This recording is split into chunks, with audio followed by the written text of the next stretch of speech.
Sebagaimana Anda ketahui bersama bahwa di Indonesia itu mengenal 4 lingkungan peradilan, yaitu peradilan umum, peradilan militer, peradilan agama, dan peradilan tata usaha negara. Untuk militer itu kemudian ditindaklanjuti dengan Undang-Undang Nomor 31 tahun 97 tentang peradilan militer. Oleh karena itu, untuk setiap tindak pidana yang dilakukan oleh militer, prajurit aktif itu tunduk kepada Undang-Undang 31 tahun 1997. Selain itu juga tunduk kepada Kitab Undang-Undang Hukum Acara Pidana Undang-Undang Nomor 8 tahun 81. Jadi pada intinya tidak ada prajurit TNI yang kebal hukum, semua tunduk kepada aturan hukum. Di dalam Undang-Undang Peradilan Militer itu diatur mengenai masalah penyelidikan, penyidikan, penuntutan, proses persidangan, dan juga pelaksanaan eksekusi. Semua sudah ada di sana. Oleh karena itu, di sana juga dengan tegas ditetapkan bahwa bagaimana itu penyelidikan, bagaimana itu penangkapan, bagaimana itu penahanan. Khusus untuk penahanan, yang bisa melakukan penahanan itu ada 3. Yang pertama adalah ankum, atasan yang berhak menghukum. Yang kedua adalah polisi militer. Kemudian yang ketiga adalah auditor militer. Jadi selain 3 ini itu tidak punya kewenangan untuk melakukan penangkapan dan penahanan.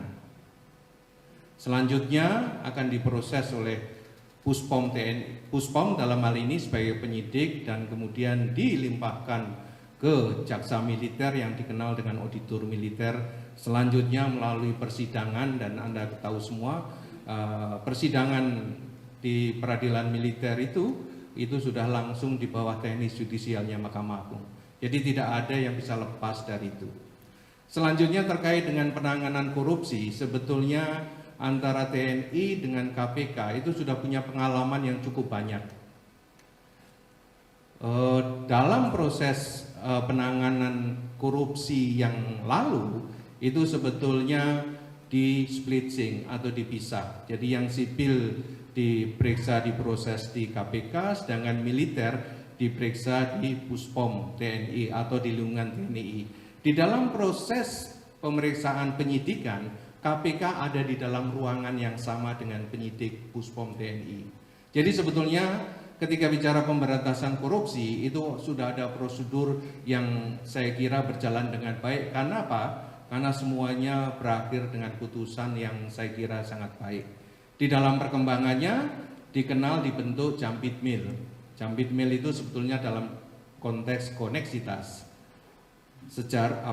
Pengalaman juga bahwa Jambit Mil sampai sekarang ini Anda tahu juga memproses perkara TBP dan juga satelit orbit 123. Jadi jelas sebetulnya bahwa seorang militer itu tidak kebal hukum, seorang militer tetap tunduk pada hukum, dan tidak ada seorang militer itu lepas dari hukum.